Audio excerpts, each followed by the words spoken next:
ഇതെന്താ ബൈക്കിലൊക്കെ? എന്റെ രാജയോഗം തുടങ്ങി. ബൈക്ക് രാജാവിന്റെ ഒന്നുമല്ല, ഒരു പ്രജയുടെ നിന്ന് തൽക്കാലം കടം വാങ്ങിയതാ. സ്വന്തമായിട്ട് ഒരെണ്ണം ഉടനെ വാങ്ങും, നല്ല ചോപ്പ് കളറിൽ. കണ്ടോ, ഈ പാന്റിന് 600 രൂപ, ഷർട്ടിന് 440 രൂപ, അതിനേക്കാളൊക്കെ കൂടിയതായി ഷൂസ് 899 രൂപ 95 പൈസ, നല്ല എക്സ്പോർട്ട് ലെതർ. പിന്നെ ഈ ഗ്ലാസിന് എന്താ പറ്റിയത്? ഒന്നും പറ്റിയിട്ടില്ല, എനിക്കൊരു ജോലി കിട്ടി. 3 ഷിഫ്റ്റ് വർക്ക് ചെയ്യുന്ന മൾട്ടി ക്രോർ ടേൺ ഓവറുള്ള ഒരു കമ്പനിയുടെ അന്തസ് എന്റെ ഈ executive വേഷത്തിലില്ലേ? Of course, you look like a perfect executive. ആ, നിന്റെ അച്ഛനെ ഒന്ന് കണ്ടിട്ട് ഞാനൊന്ന് പോകുന്നുള്ളൂ. അച്ഛനും അമ്മയും ആരുമില്ല. അച്ഛൻ ബേക്കറി പോയി, അമ്മ ഒരു കസിന്റെ വീട്ടിലും.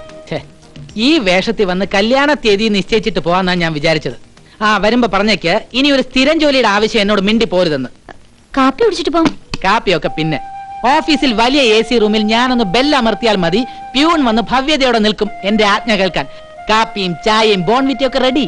അയാളോടെ തൽക്കാലം ഒരു കൊട വാങ്ങിച്ചു തരാൻ പറ. എന്തിന്? അർദ്ധരാത്രി ചൂടാൻ. അല്പനർത്ഥം കിട്ടിയാലേ കൊടയുടെ ആവശ്യമുള്ളൂ, യോഗ്യത ഉള്ളവൻ അത് വേണ്ട. അയ്യോ, നിന്റെ 16 അല്ല സാർ, എന്റെ ബൂത്തിന്റെ. ബൂത്തോ? സാർ സമയത്തിന് എത്തി. സാറിനെ എങ്ങനെ ഒന്ന് ബന്ധപ്പെടണമെന്ന് കരുതി ഞാൻ വിഷമിച്ചിരിക്കുന്നു. ഞാൻ വിഷമിച്ച് ബ്രേക്ക് ഇട്ടില്ലായിരുന്നു, രക്ഷപ്പെടില്ലായിരുന്നു. എന്താ കാര്യം? ഞാൻ ബൂത്തില് കമ്പ്യൂട്ടർ വെച്ചു. വെച്ചോളൂ. അതിന്റെ ഉദ്ഘാടനമാണ്. നടത്തിക്കോളൂ. അതൊന്ന് ഉദ്ഘാടനം ചെയ്തു തരണം. ആദ്യത്തെ വിളി ഫ്രീ ആണ്, എന്റെ പേരിൽ ടോട്ടലി ഫ്രീ. ഞാൻ ഇതുവരെ ഈ ബൂത്തൊന്നും അങ്ങനെ പറയരുത് സാർ, ഇത് എന്റെ ഒരു ആഗ്രഹമാണ്. സാർ ഫ്രീ ആയിട്ടൊരു STD വിളിച്ച് എന്നെ ഒന്ന് അനുഗ്രഹിക്കണം. സോറി, വിളിക്കട്ടെ. ഇങ്ങോട്ടിരിക്കാലോ. It's all right. എന്റെ IPSന്റെ കാര്യം അമ്മാവരോട് അന്വേഷിക്കണം. പുള്ളി ഹൈലി ഇൻഫ്ലുവൻഷ്യൽ ആണ്. ഡൽഹി കോഡ് എത്രയാ? ഡൽഹി 011. Thank you. പുള്ളിക്കാരൻ ഒരു കവിതാ പ്രേമിയാണ് കേട്ടോ.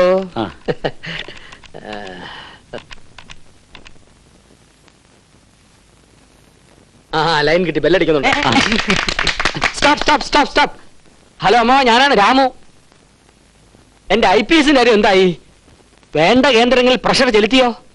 ഓ, താങ്ക് യു അമ്മാവ. 1 സെക്കൻഡ് അമ്മാവ. ഈ അടുത്ത കാലത്ത് ഒരു നല്ല കവിത എന്നെ ഹോണ്ട് ചെയ്തു. It is a master of professor Mansoor Nair, Naranath Bhranthan. ഞാനൊന്ന് ചൊല്ലാം. 12 മക്കളെ പെറ്റൊരമ്മേ, ലവ്ലി ഇസ്ന്റ് ഇറ്റ്? നിന്റെ മക്കളിൽ ഞാനാണു ഭ്രാന്തൻ, 12 രാശിയും നീറ്റുമമ്മേ.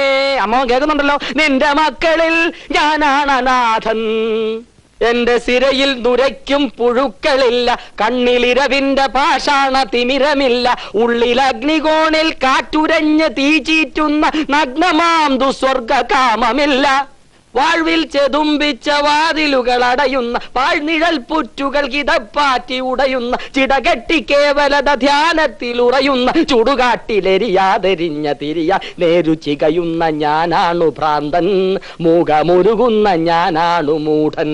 നേരു ചികയുന്ന ഞാനാണു ഭ്രാന്തൻ, മൂകമുരുകുന്ന ഞാനാണു മൂഢൻ.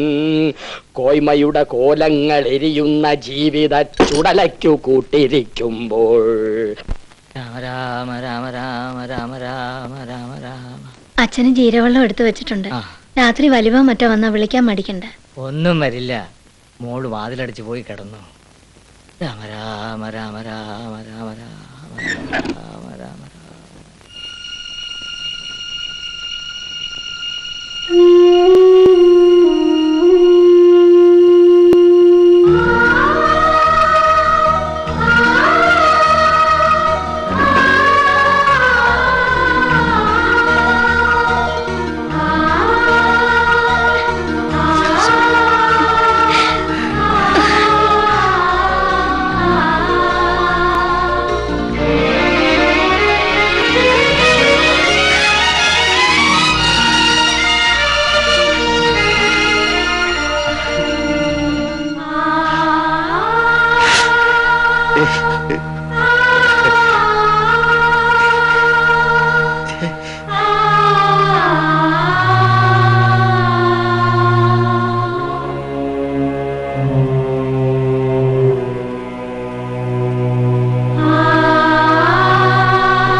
കളത്തിലേക്ക് ലോറി കയറിയതും കണ്ണിന് നേരെ ഒരു വെളിച്ചം അടിച്ചതും മാത്രം ഓർമ്മയുണ്ട്.